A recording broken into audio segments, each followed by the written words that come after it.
Right, and welcome back. Still Breakfast Central on News Central with Olisa and Felicity. It's some Monday, and let's talk about COVID-19 and vaccination. Yes, indeed. Now, as the continent continues to battle the pandemic and the distribution of vaccines continue, the question on the lips of many is, when will the battle end? Vaccination programs are underway across Africa, bolstered by the international Covax initiative to help poorer countries access supplies. But many countries have now received their first shipments, but regional health bodies are already having concerns over the supply shortages. Now, as of yesterday, March 28, confirmed cases of COVID-19 from 5 African countries reached over 4 million. Reported deaths in Africa have reached over 100,000, while about 3 million people have recovered, and the vaccination is about 6 million have been administered so far on the continent. With over 20 million vaccines delivered to Africa under the Covax scheme, does the continent have enough vaccines for its teeming population? Let's now bring in Dr. Peter Imoesi. He is a research fellow at the University of Aberdeen in Scotland.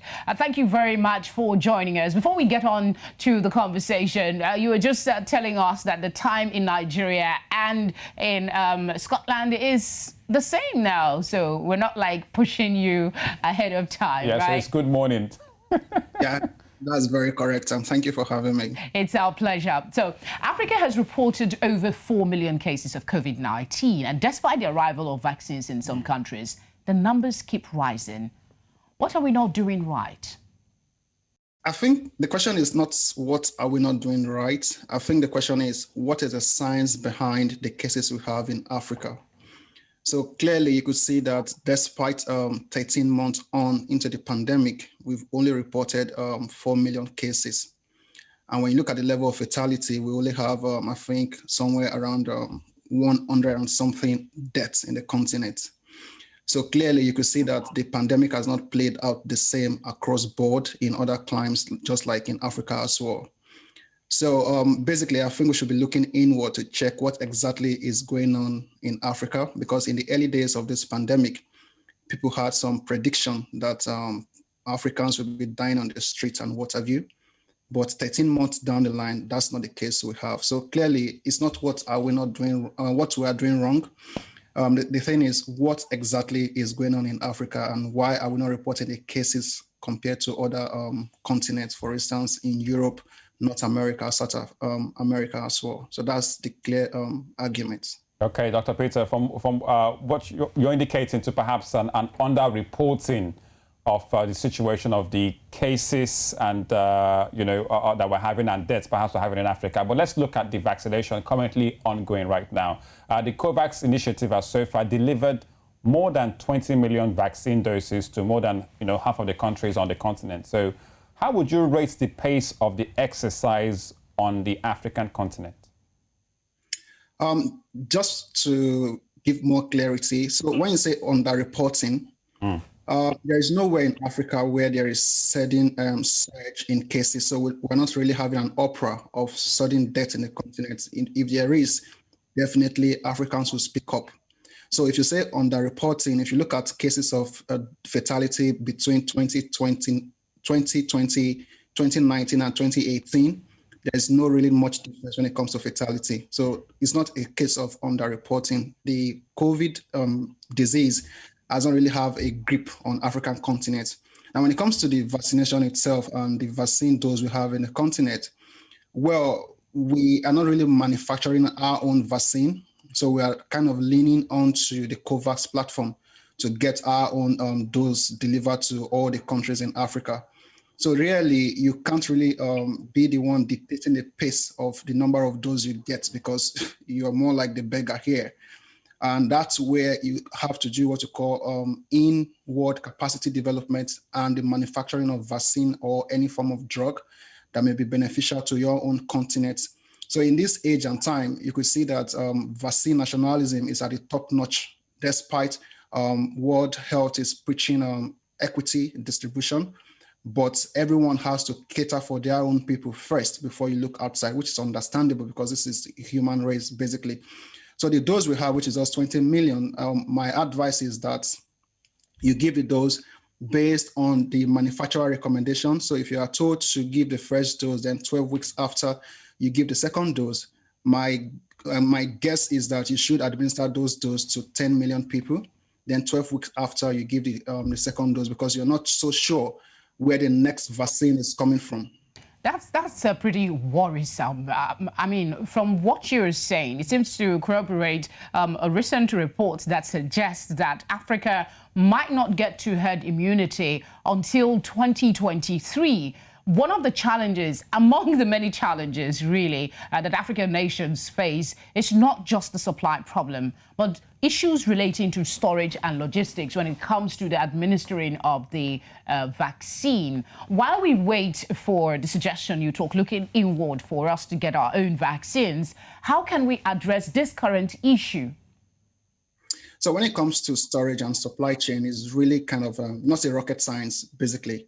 So you have something called dry ice, or dry ice, that you could store your vaccines at a particular temperature of -20. So with a dry ice, you could store your product at -20. Now with a normal ice, you could store your product within 2 to 8 degree. And that's also, I think, Nigeria and a couple of African countries have that capacity. And that's why when it comes to the choice of vaccine, most African countries are actually going for the brand of Oxford AstraZeneca, because such vaccine is easily stored at normal refrigeration, which is 2 to 8 degree. So if you're trying to then move this vaccine to, let's say, rural areas, the nooks and crannies of your countries, then you have to have what you call the box, the ice box for moving this thing. So it's really easy to move those particular vaccines around the continent. And secondly, I know that there are other vaccines, for instance, the Pfizer, Moderna, and clearly we're not going for those sort of vaccine. And I think that is the right way to go, because even in the US, they also have challenges with transport, logistics, and what have you when it comes to the -80 storage facility and the -20 for the Moderna. So I think when it comes to the transport, logistics, and storage, we not really have much issue with the Oxford AstraZeneca when it comes to capacity on the continent. All right, Dr. Peter. Now, John Ikengason, who is the head of the Africa Center for Disease Control and Prevention, which is the Africa CDC, basically, has said that vaccines provided under this Covax scheme, to quote his words, will not get the pandemic out of the African continent without further assistance. So, where do you think we should go from here on this matter to get more vaccines in? I think the question is, do we really have a pandemic? I think African-owned pandemic is peculiar. Like I said initially, the cases we've reported when it comes to fatality is just 112 fatality. I know one is too many when it comes to deaths, because these are loved ones, these are people's parents and brothers and sisters. But the question is, when it comes to stamping out the pandemic in Africa, our own pandemic is peculiar to our own continent. So we don't really have that high level of fatality. So I'll give you an example. For instance, there is a city in Brazil which is called Manaus. And that particular city, in the early days of the pandemic, they had high level of herd immunity against this particular virus. And that particular immunity they got was based on the old variant you had, which is the D614. Now, recently, you know what is going on in Brazil, where in the last 24 hours, they reported more than 2,738 cases, just 24 hours. And from stats, we are aware that the cases that we have in Brazil now is ×2 of all the fatality reported in the whole of 2020. So you can see that that is the real pandemic. But in Africa, when it comes to the level of fatality, when it comes to the cases we have more of mild asymptomatic cases around. So clearly, I think when it comes to the vaccine, this is what we could do as well. We could do what we call targeted vaccination. So first, you have to give the dose to people who actually do need this particular vaccine for administration. Then along the line, you do your own mini research to see what exactly is going on. I'm really an advocate of research on the continent for us to be able to unlock the true meaning of the COVID-19 pandemic in the continent. So I think we should look into the way of research and forget about stamping out the pandemic, because when it comes to herd immunity as well, what is the definition of herd immunity? That particular definition right now is changing because herd immunity is not a function of vaccinating 70% population. Herd immunity is a function of 70% of the population developing immunity. So there are people that even though you give the vaccine, they may likely not develop the immunity you're looking for as well. Okay, before we let you go quickly, if you can answer this in 30 seconds, I want to ask, that same report I cited earlier talked about 50% of the vaccines have already been pre-booked by 15% of the world's research population, which is affecting, accessibility to other parts of the world. What do you think is stopping African nations from, assessing other versions of the vaccine other than the Covax one? You made reference to it earlier. Yeah, I think when it comes to the other vaccines, you have to look at the science clearly. So before you go ahead to procure a vaccine, you need to ensure that it has gone through the normal route of clinical trials and is approved by normal regulatory bodies around the world and is certified okay for use. And so far, the vaccines we have that kind of meet those criteria is the Pfizer, Moderna, Oxford AstraZeneca, Novavax, Johnson & Johnson. And clearly, you know that for Moderna and Pfizer, we are out of that range because of the storage and the logistics involved. When it comes to the Oxford AstraZeneca, we know that India right now, there is an embargo that they are not exporting anymore. So before now, African CDC or African scientists on the continent should have been able to preempt this particular situation. Because when it comes to supply chain of the testing reagent, initially, we had the same issue. So you should have drawn a lesson that, if, for instance, during the testing stage, people were not really supplying the materials you need, what would be the outcome when it comes to vaccine? And there, you should have gone inward. It's 13 months now. You should have gone inward to develop your own production capacity so that you can produce your own vaccine to meet your own people's need. That's just the point.